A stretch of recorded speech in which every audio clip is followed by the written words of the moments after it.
it's Stephanie. Thank you so much for tuning into my podcast today. I'm super excited to be having coffee with my good friend Lacey. Say hi. Hello. Lacey and I have been friends for a really long time, and I feel like we are always on the same page. Not always on the same page, but we have a frequency of healing, helping others, and we love other podcasts, and we love talking about deeper things in life. So if you're from Baraboo, you've probably seen us at a coffee shop. Probably, yes. One of us is crying. Likely. It's fine. Just walk by like that's not happening. Usually one of us is we're just honest with our feelings, and we love our feelings. Yeah, I feel like we have been talking about hard things for a really long time over coffee. And a lot of times it's even like, do you have 10 minutes? Like either it's like a power coffee because something's happening at work and I need some feedback, or like checking in. So I feel like I've been super grateful over the last, honestly, like 15 years to have you as a friend. And almost always I feel like when we talk about something, like the next day, Glennon Doyle or Mel Robbins or somebody's like covering the topic. So I feel like we're always on trend with like what's happening in the universe. Yeah, I think so too. And it's the holiday season, which this year it just seems like multiplied because we just did Thanksgiving and it's December. Yeah, we have a really short window. So I'm a retailer, so I know I follow the rhythms, and we have about a week less between Thanksgiving and Christmas, which will put everybody in a tailspin at some point. Right now, probably, right? Right now, yeah, because everybody's panicking, right? Because their Christmas tree isn't up. It's December, and so we're going to talk a little bit about just taking a breath and taking care of yourself. Yeah. You think that's what Mel Robbins is preaching about today? Probably. Yeah, probably. Yeah. Probably. Just like cannot pour from an empty cup. And that seems like a super cliche thing, but you said it earlier. You have to hold space for yourself because nobody else is going to do that for you. Yeah. Let's take it back a little bit to what was your like. Oh, I know. So you really got into the girl wash your face.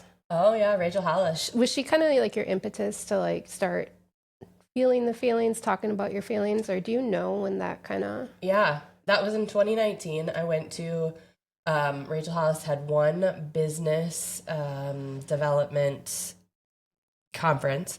And I know sometimes she's some people's taste and not, but I do feel like I kind of grew up through the same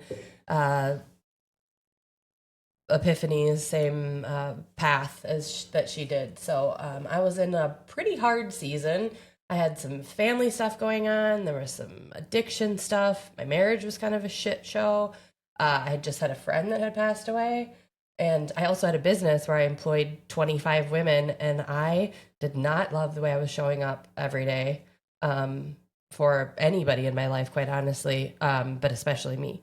So I think that was the moment where I went there, and she said some pretty like impactful things to me, or to myself and 2,500 other people.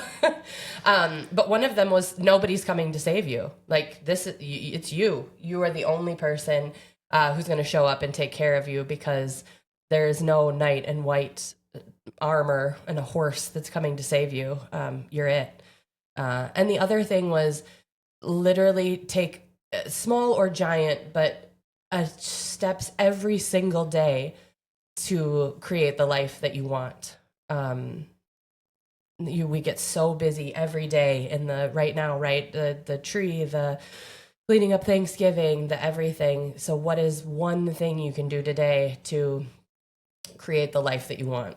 Whether it's feeling better about yourself, or starting a business, or just making more time for yourself, improving your marriage or your relationship, whatever those relationships are. Maybe it's relationship with a kid, but taking one step every day as forward movement. Yeah, I think that something I've been working towards every morning now is I wake up and it's like, I am the creator of my destiny. Mm-hmm. I can either live in the past or I can take one little step towards my future self. Yeah. But no one's going to do that for me. No. And for me, I read this book called Your Prince Charming Isn't Coming. So probably around 2019. It was, I think it was maybe a little bit later during pandemic, but it was such a good wake up call that, financially, so many women, whether they go through their spouse dies, they go through a divorce, that somebody gets sick, so many women end up in poverty. And it's like we want to pretend like, oh, we do have the tree, we have the home, we have this. Somehow I'm more secure than the woman that is on food stamps and rental assistance. We tend to use things to kind of prove our self-worth, and like we're separate and we are, what's the word I'm looking for? Secure. And that book was such a good wake-up call. It's like, no, we are, as individuals, whether we're in a relationship or not, or we're moms or whatever, we really have to, nobody's coming to save us. Mm-mm. And honestly, I don't think that woman in the right house with the right address with the really tall Christmas tree, because we all want a really tall Christmas tree, and the fancy coat, she's not any more secure possibly than the person who's on assistance. And maybe that person is like using those things to take steps in the right direction to be independent. And I'm not saying that this is a independent versus, but finding security inside of yourself, inside of your heart, is something that does not choose a street address. Yeah. Doesn't matter if you have the fancy address or not. There's security at any income level. Yeah. And I think with our friendship, that's what we've forged our own way differently, but into our hearts in the last couple of years. Yeah. So what does that look like for you? What does it feel like when you're in your heart and you're in your space and you're being true to yourself, and when you're not, right? So we all have been there where it's like you're just going through the motions. What's the contrast of feeling? And do you catch yourself, or do you catch yourself like, oh crap, I've just spent 6 hours doing a to-do list and I haven't done anything for my heart? Or is it tired? Like, how do you? Yeah, I feel like there's little catches and there's big catches. Like, I most recently feel like I'm coming out of a season where I definitely got off track. So I got off track from like the forward planning and the taking care of myself. I got really busy and I knew it was going to happen, and I just let it get too far. And so that has taken a few months to honestly kind of come back from, to like start to reclaim some of those practices that are important, the gratitude, the planning at the beginning of the week, some of those little things that sound like maybe frivolous, meal planning is one of them, right? So like it's something that kind of comes and goes out of everybody's life. I feel like people do it for a couple of weeks, but it always feels better when you're doing it, right? When you open up the refrigerator and you're like, oh, I know what we're having for dinner, or at least I have some things, versus just like shooting from the hip and feeding everybody frozen pizza. So I think those are the type of things when it gets off track. Sometimes it's a little off track and you're like, oh, that doesn't feel good. And then sometimes you get like a lot off track, and that's just the cycle of life. And then you have to like bring it back. Okay, what does make me feel good? Okay, having coffee with a friend makes me feel good. I'm going to do that. Taking the time to making sure I'm getting a good sleep. I'm going to do that this week. It makes a big difference. And it's like you have to do those tiny things that seem like super insignificant to start to reclaim your peace and get back on track. Yeah. And it's just like those, oh yeah, I like doing that. Mm-hmm. Honestly, this is like one thing I say to people. Like 3 years ago, I made like a New Year's resolution to drink coffee out of a ceramic cup more often. I found like I was going out and I was paying for coffee, but I wasn't enjoying the coffee experience. I wasn't sitting down and either taking time to be with myself and read or journal or make lists or have a conversation with friends. So if I'm going to spend the money to go to a coffee shop and have coffee, most of the time you're going to see me with a ceramic cup. Now, sometimes that means I only get to drink half a cup of coffee, but it was just like a vow that I made to myself. If I'm going to go to a coffee shop, I'm going to drink it out of a ceramic cup, and I'm going to take the 10 minutes to drink it and have the experience versus like always being on the run. Yeah, and it's better for the environment too. It is better for the environment. I don't think I knew that about you. Yeah. I'm sure I did, but I forgot. So it's like literally like the tiniest step that like nobody else notices, where I'm like, I'm going to drink coffee out of a ceramic cup today. Yeah. Should we give a shout out to Bella Vita and their ceramic cups and Rachel, who makes like the most beautiful lattes and beautiful. Yeah, beautiful lattes. There's a good step in there. Yeah.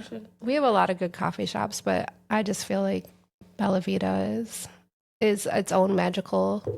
It is a beautiful little space. Yeah.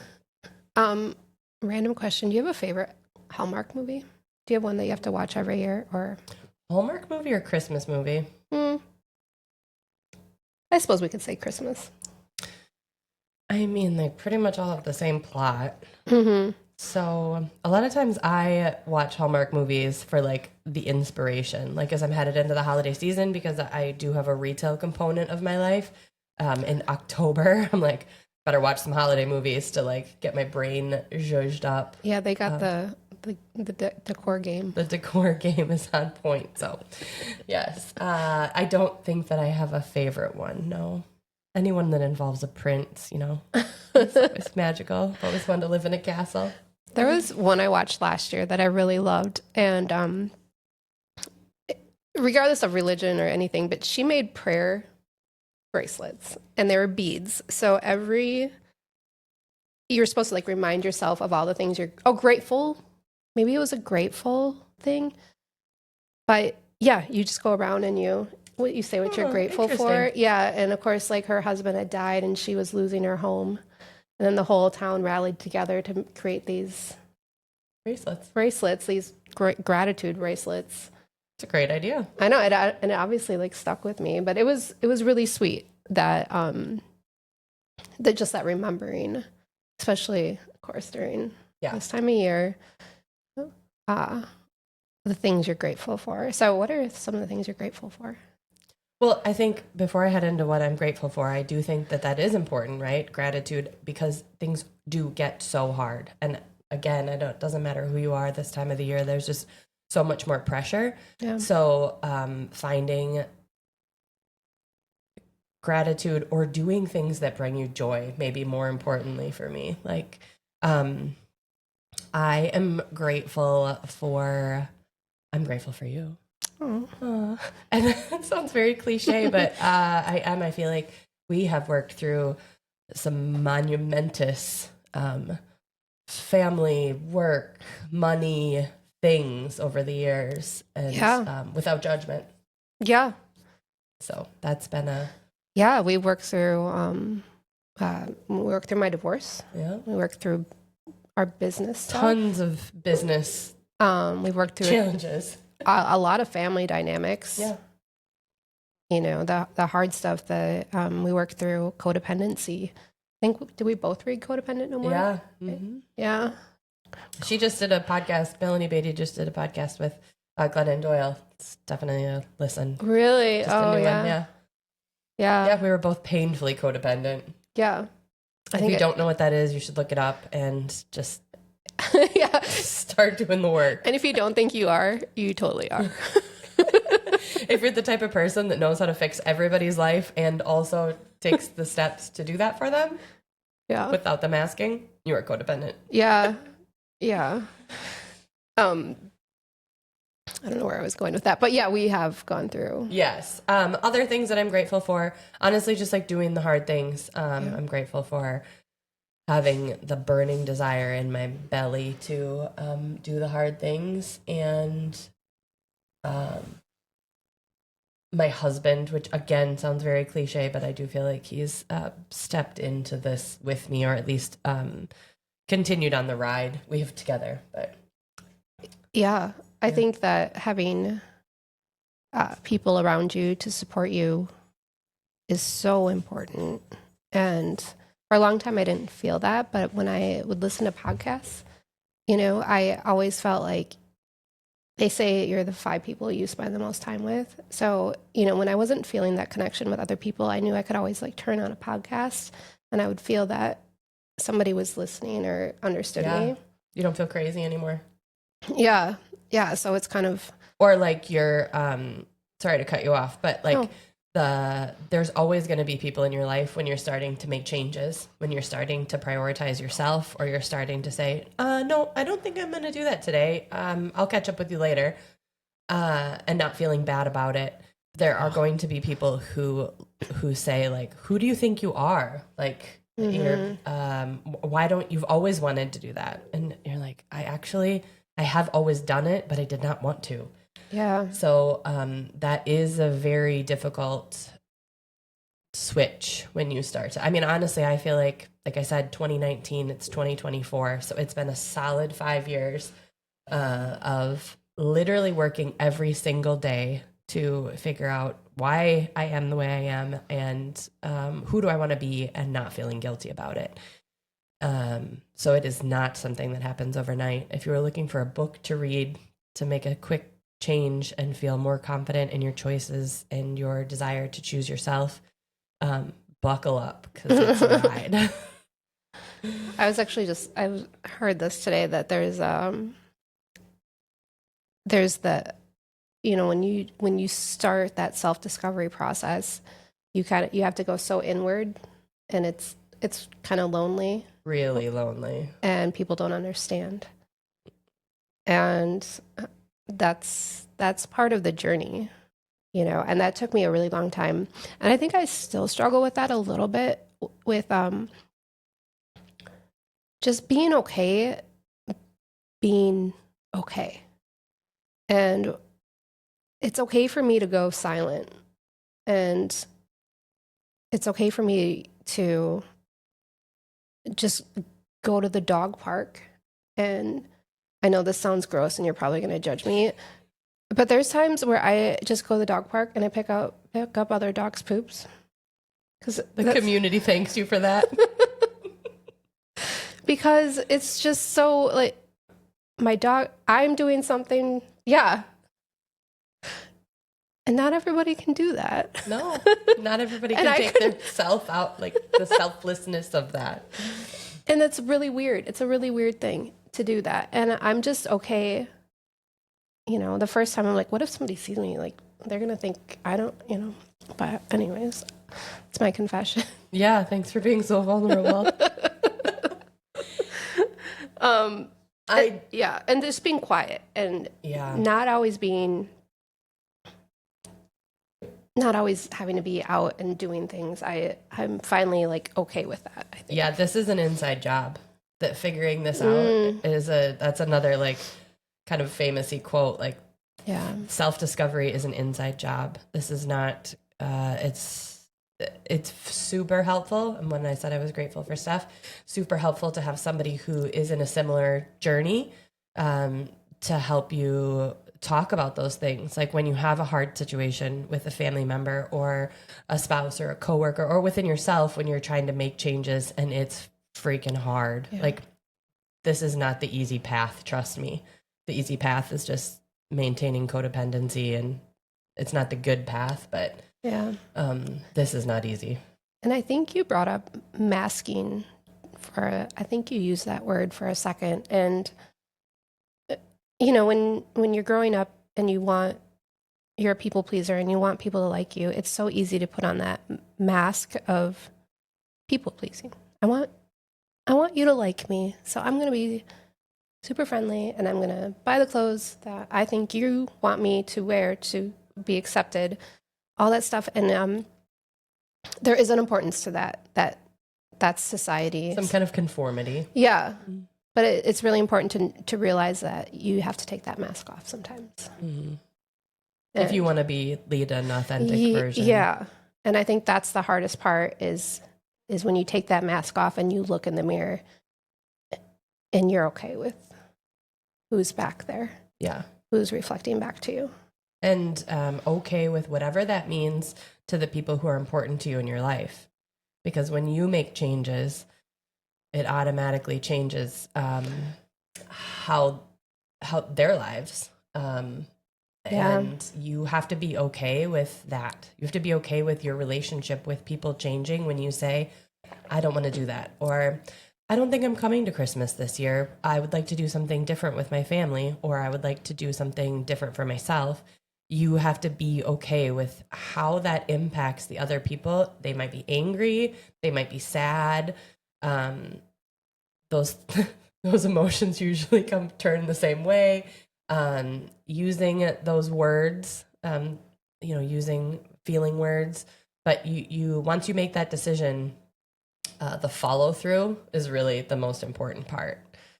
It's easy to create a boundary, which I didn't even know what the word boundary meant until like 4 years ago. So it's easy to create a boundary, but it's much more difficult to hold the boundary because in a lot of situations, it would be easy to cave. Yeah, it gets real uncomfortable. Yeah. Get used to being uncomfortable. Yeah. Yeah. However, I do feel like once you say the thing, the uncomfortable thing, and then hold the boundary once or twice, let's see, what's a good example of that? I am not coming to Christmas on Christmas Eve this year. We could do Christmas the weekend before or the weekend after, but I'm choosing to spend Christmas Eve at my house with my family because I have small children and we'd like to start our own tradition. And to that, your parents could say, are you kidding me? We have spent Christmas Eve together every year for the last 30 years. I understand that, but I would like to start a new tradition with my family, and I hope you can respect that. If you're upset about it or that makes you feel sad, I can understand that, but I have to do what I want to do for my family. Yeah. That's hard. And that conversation could happen like 1 or 2 times. It could also happen 100 times. It could also turn into everybody in your family finding out that you're the worst daughter in the whole entire world because you don't want to spend the holiday with your family. That could happen. Or maybe you could just put it out there and it would be okay. After a day or two, your parents would say, does Sunday work to have Christmas? We could spend the whole day together. That would be great. We could even come Saturday night and spend the night, which we wouldn't be able to do on Christmas Eve. So, yeah, opening it up. Yeah, giving space for things to change and maybe even be better. Yeah. And you know what? When you're talking about that, the word that comes up is letting go of control. Mm-hmm. Like you're trying to control. And that's people pleasing again and boundary setting, but giving up control of the outcome. Yeah. Yeah, you have to like literally give it up and know it could be really bad. Yeah, or it could be nothing. Or it could be nothing, or it could turn out really good. Yeah. So Which many things. happens. You just don't know because you have to give it up. But what I do know is when you do that, the thing that you're doing in this situation, spending the holiday and creating new traditions with your family, those things will never happen if you don't make the change. Right. And you're again, not going to have space for them. Yeah. And then that goes back into like you're the creator of your own destiny and you get to take a step towards your future. Yeah. And, and I think this is what I've been like thinking about mostly is, the idea of being present is really just connecting the past to the future, and you're not, when you're present, you're a conduit and you're connecting those two. But most of the time, just because of how our brains work, we're either we're flipping to one side or the other side too much. So, and I'm only talking about myself here, but like just being really honest with the feelings that you're feeling. And for me, I haven't been journaling. So I think I'm going to kind of just get back into that a little bit. And because I enjoy it. Yeah. For a while, it's like writing every day. And now it's been a couple Helps weeks. you write the plan. Yeah. It's like, it just, it's an unveiling of what am I really thinking and feeling right now? Mm-hmm. Yeah. So on your list of to do for December, you can journal also. Yeah. So maybe taking some time away from some crazy tradition and That you taking don't, the time for yeah, yourself. that you don't enjoy. Yeah, that you don't enjoy. Do you guys have cute journals? You usually do. Yeah, we've got them. Spa Serenity has cute journals. A couple years ago, I used to do this, like, I had cookie baking. I'm a shit baker, but I was like, I need to make plates of cookies for all of my staff and all of my neighbors. And I would spend days making cookies, and then I would have these boxes of cookies all over my back porch. And then I would be like, oh my God, I have to get cookie plates and write cute cards. Oh, and then I have to do the Christmas cards that go with the cookie plates to get to the neighbors. And then inevitably I would end up delivering them like on the 23rd. And sometimes people were home, sometimes they weren't home. It was this whole freaking production. And I was like, I don't even like baking. Nobody told me I had to do that. I don't know. Maybe my grandparent had done it or something. And at some point it served me. It made me feel good. Maybe it was like when we first moved to our house and I wanted the neighbors all to like me or something. Yeah. But, I literally quit baking cookies. I went to Holiday Wholesale this year. I got a box of frozen cutouts. I will bake them in the oven and we will decorate them when we have time. But I stopped baking cookies a couple years ago. It was like, I literally created like 4 days of my life back in December. Yeah. Couldn't feel better about it. Yeah, that makes me wonder, like, what could I cut out that's doesn't serve me, and in that time. But I think I'm pretty selfish during the holidays. For a while I was just like, I don't want to put up a tree, but I did this year. Yeah, I'm not sure. I mean, obviously, like, going and hanging out with my family for a few hours isn't like the biggest deal. But maybe it's spending time with my son. Maybe it's spending time with Gavin and seeing what he wants to do. Yeah. On Christmas. Maybe we could forge our own tradition, even though he's, going to be 17 in a couple weeks, but just doing something that feels good. Yeah. And you're getting to the point where you're going to have a big change because he might not be here in a year or two. And then you will, like, you could be one of those people that like goes on vacation over Christmas. Yeah. Oh, that would be weird. It would be weird, but also, if I'm on a beach somewhere journaling. Yeah. I mean, how weird is that? I love that. I have a few years and it probably won't be a beach, but yeah, I think creating space. I was telling you, I just listened to an Oprah thing, and one of the things she was saying is that you have to let something go. Sometimes that means breaking. Like when something breaks, the cracks show light. They also give room for air, and they give room for growth and change and new things. Sometimes the new things are great. Sometimes they kind of suck and you're like, I don't want to do that new thing again. Okay, well, what's the next thing? Yeah. You have to have change. So if you're feeling stuck, it's because you're stuck. Yeah. Yeah. And I think that's like the scariest part, especially in this time of year, especially because we are seeing people that haven't that change, and being okay in that space of, I'm going to change things, right? I'm going to change things for me this year. Yeah. And that's a hard thing. Yeah. It's a hard thing for you. It's really hard for the people around you because they're going to feel like you're making changes that impact their life and they don't have any control over it. Yeah. The first Christmas morning that I was in my apartment here was like the best Christmas morning, because it was after a year of hard shit.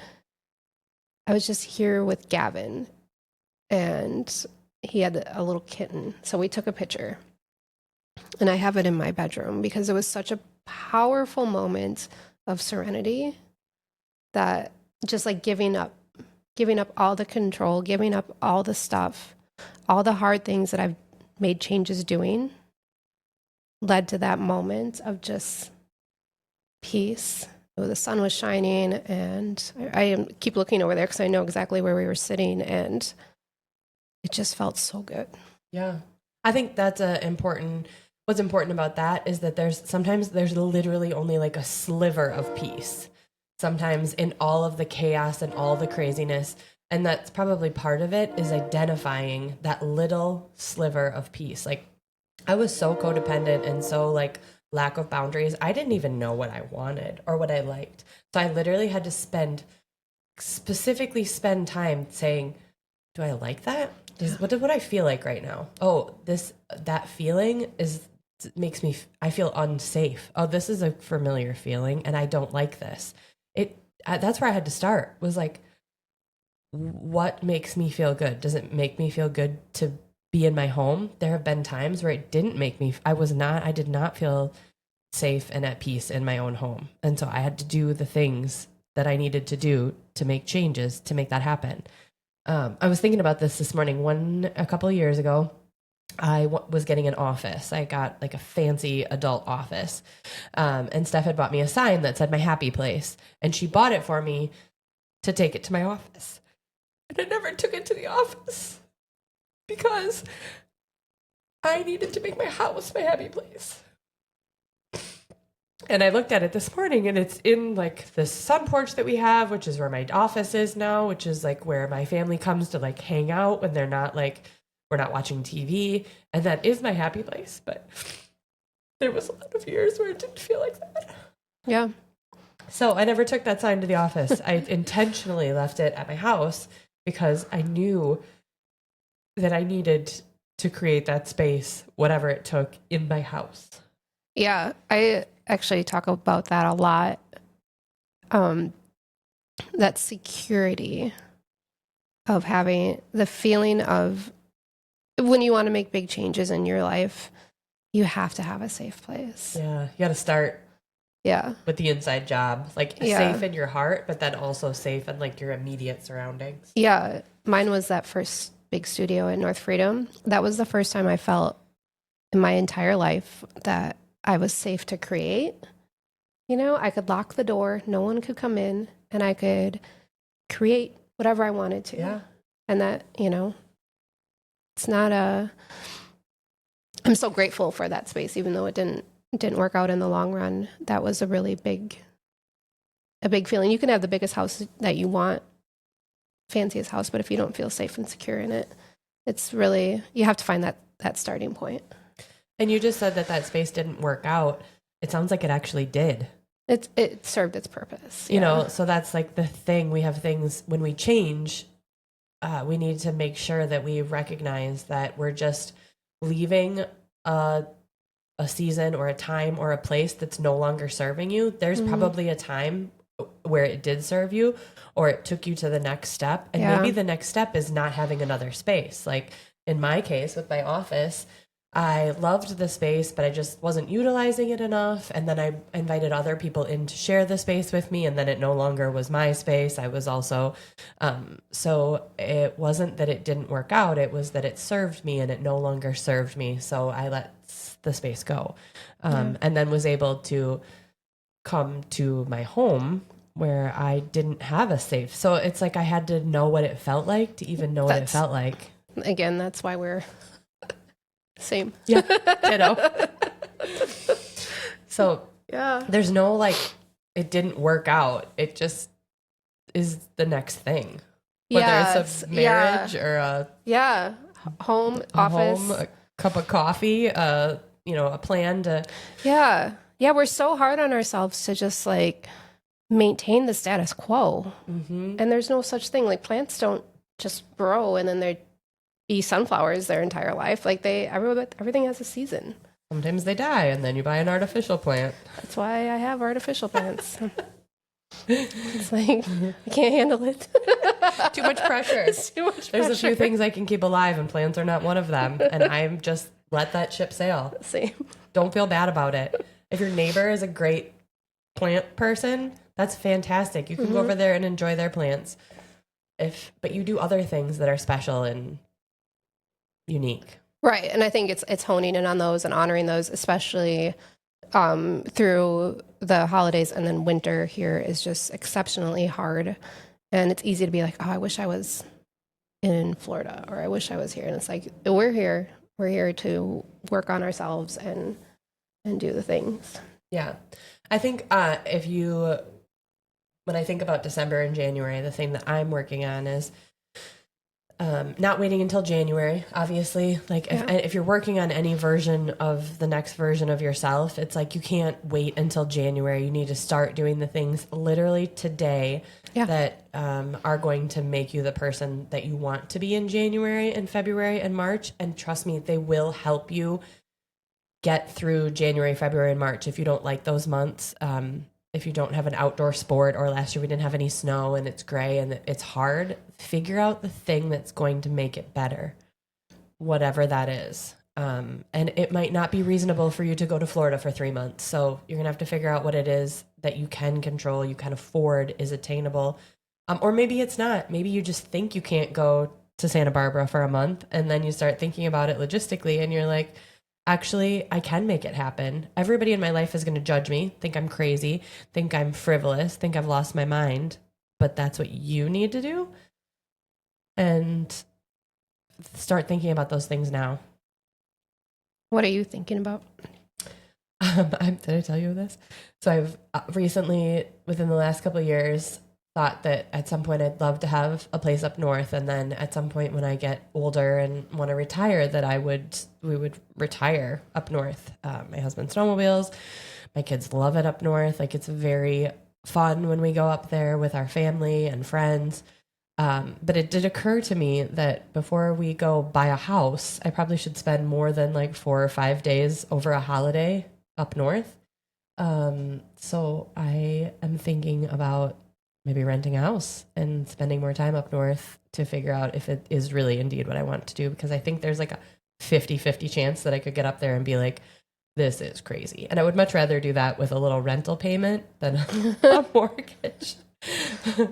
No one should be concerned. I'm not doing this anytime soon as far as buying a house or moving or relocating. But I think it is something, and I think even my husband, who knows that I have wild dreams, was like, are you what? Like, yeah, for sure. In a couple of years, we'll like try to rent a house. And now he's like, well, let's see if we can find something.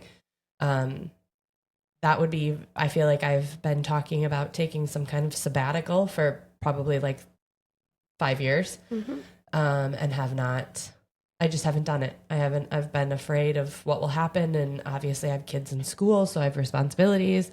But I don't know, this might be the year. We'll see. Get there. What's like one step you can take today towards that? So we're gonna we usually go up between Christmas and New Year's, but this year we're gonna stay like 2 or 3 extra days through the weekend. Okay. To kind of extend that time. Because when we go, we usually go with us, another family, and several other people. So it's very much like vacation mode. So we're gonna go spend a few extra days where, and by vacation mode, I mean like, okay, everybody get up, we're going to breakfast, where, you know, like there's always an activity. So I need to figure out how to spend some downtime, like what would be a normal day. Yeah. And like feel it. And I feel like those first couple days, there'll be in my mind like an awful feeling about it. Like, I should go home, I have things to do. Like the anxiety of all of that. So I have to stay long enough to get through that, I think. Yeah. To get through my own shit. Uncomfortableness. Yeah, get through the uncomfortable. Yeah. That I'm like, who am I? Who do I think I am that I can be gone for that long? Who do I think I am that I could take that luxury? Well, you can. That's all shit in my head. Yeah. That's the story in my head, right? Yeah. And I don't see that in you. Yeah. If you were gone 2 weeks, I would never think, oh, who does she think she is? I won't. Yeah. Like, Lacey's doing her thing and like figuring her shit out. Because we're all our worst. Yeah. We create judgment in our head that nobody is actually saying. Maybe your shitty aunt is saying, but maybe somebody's saying. But yeah, and you have no not control. the people who actually, not your 5 people, not the people who actually know who you are and care about the person that you. There's like a difference in like caring about somebody because you've always been in each other's lives, and like actually caring about the person, caring about who they want to be and what's the true person. Yeah. Yeah. I feel that. So if you do have those questions, just text me. Be like, am I crazy? Like, no. Yeah, and there's probably more to that because there's like the family of origin caring. We care about people but in those situations, there's a lot of, they also care about you in what you bring to the table and how you mold and influence the family dynamic. Yeah. That's a tough break. Yeah. It's like, it's like, it's not even molding. It's how do you reinforce, right? Yeah. It's like, this is who we are. How do you fit into who we are? Mm-hmm. Does anybody feel like they show up at a holiday situation, and we just were talking about this, and then you take like 5 steps backwards in your like emotional mental development because you fall back into like that kid who maybe drank too much at Thanksgiving, and you remember, and there's always the cousin or the uncle that's like saying some old story. I called this out at Thanksgiving, and my uncle, one of my cousins was there, and every year at Thanksgiving he says, "You were such a whiny kid when you were," and then he like mimics how he whined when he was a child. And my cousin is 45 years old, and I was like, "Do we have to continue to tell this story every single Thanksgiving? Can we just be done with the story? Like, it doesn't serve anybody, really." And he's doing great things with his life, and let's talk about that. That's not a popular topic with your family of origin, typically. No, absolutely not. You don't, you tell the old stories and then you feel the old feelings, and then you come home and you drink a big glass of wine and you cry. Yeah. I mean, some people. And then the next morning you get yourself up. Yeah. And you go for a walk and you journal about it and you put your big girl pants on and keep moving. Yeah. Sometimes even if you were like practicing, like give yourself some grace for the glass of wine and the tears. Yeah. And also sit in that. Like just understand why you feel like that. Sometimes you come home and you don't know why you feel like shit. Like take a minute and sit in it and figure it out, because you can identify what doesn't make you feel good. Again, back to like, I didn't even know what didn't make me feel good. Pretty soon I'd just be like screaming at my kids and picking a fight with my husband. And it was because my aunt said something snarky to me about how she never thought I'd turn out to be anything. And I've been working really fucking hard on that. Yeah. For me, it's, like when I came home that night and I was drinking more, it's like, again, it goes back to that steps. Am I taking a step towards my future? Or am I taking a step towards my past? Am I going to make tomorrow better by drinking this big glass of wine? No. It's just an old coping mechanism of, in the moment, I feel like this is going to make me feel better because at one point, that's what I learned. Yeah. So take the walk, move your body to change your mind, do something to like get out of your own head. Right. That's going to make tomorrow a better day. Yeah. But if you don't, it's not the end of the world either. Like give yourself some grace. Yeah. I'm talking about myself as far as like, what could I have done differently, or what can I do differently in this space of like healing? And yes, of course, 1 step forward, 2 steps back. Yeah. Yeah. Just like those old patterns are so ingrained in us, they're not going anywhere. No. So like I said, I just came out of a season where I knew I took on too much. I was actually verbally saying I have bitten off way more than I can chew. And I kept going because that's just my personality. I'm not going to be like, you know what? I know I said I would do this, but I'm not going to. I'm not quite there yet. I need to figure out how to not say it from the beginning. Yeah. So falling into old habits and practicing new ones. Yeah. It's not easy. Yeah, it's not. And, for me, the last few weeks, I was like really on a good momentum of, like I wrote a book.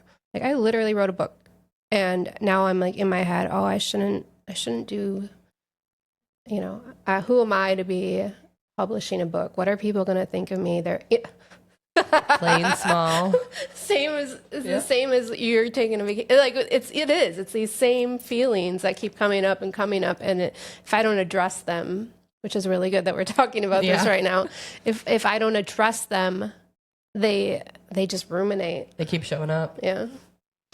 So I'm going to work on that. I'm going to work on my book. And there are always going to be people who have judgment. Always. Yeah, you're not going to please anybody. Mm-mm. You don't please anybody by being more yourself. And I understand that makes the self-discovery journey can seem very isolating. But again, it's those moments of clarity that, oh, okay, no, like this actually feels really good. Yeah. And you can't have those moments of clarity unless you create space for them. Yeah. You're not going to have them like waiting in the pickup line to pick up your kids, or at the grocery store, or at the cookie bake-a-thon that you're going to, that your whole family gets together and drinks too much, and in the end the cookies are never done and your house gets left a mess. Like, that doesn't feel good. Yeah. Maybe it does. Maybe that's the time you bond, and that's good. Like, I'm just whatever your thing is that doesn't feel good, maybe set it aside this holiday season. Yeah. Just let somebody know, and you don't have to give them an excuse. You don't owe anything to anyone to say, I'm not going to do that this year. I'm not doing that. We won't be coming. Yeah. And by we, maybe it's just you. Maybe your family does really want to go. Maybe whoever your people are.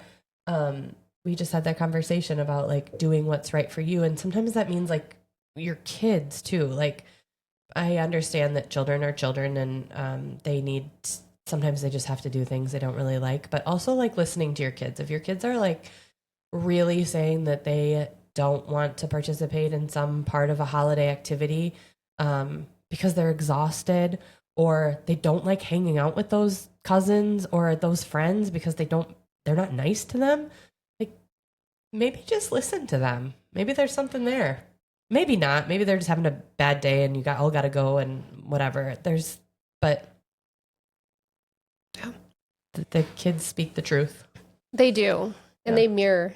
Yeah. They mirror us. Yeah. Yeah. And I think helping them understand how to make good choices for themselves only sets them up for like a better future. Yeah. And we can only do that by making good choices for ourselves. Yeah. All right. Well, I think that's a good place to end. So my holiday, I am going to work on that's what I'm going to work towards, is really being open and present with this book writing process and whatever is creative to come out of me. I have a photo session I want to kind of work on where I actually spend like a couple weeks getting to know a client. Oh. And then creating a shoot that almost like expresses their soul expression, like what is really in there. Yeah. I want a deep dive, and then creating a photo session based on what we find. So I don't know what that looks like yet, but it's in my heart to work on that. So I'm going to work on that and be okay in that. I don't know anybody else that's doing something like that. Yeah. So I have to be okay in that too, that I don't know what it looks like. I don't have anybody to look for advice. I have to look within. Yeah. Yeah. Okay. Anything else? No, I would say for my holiday season, I am going to let go of the things that just continue making space and planning towards January and next year. Yeah. Because really, like outside of all of the holiday stuff, that's kind of the best way I can serve myself, is just setting myself up for success next year. Same. Yeah. Okay, cool. Thanks for being here. Pleasure.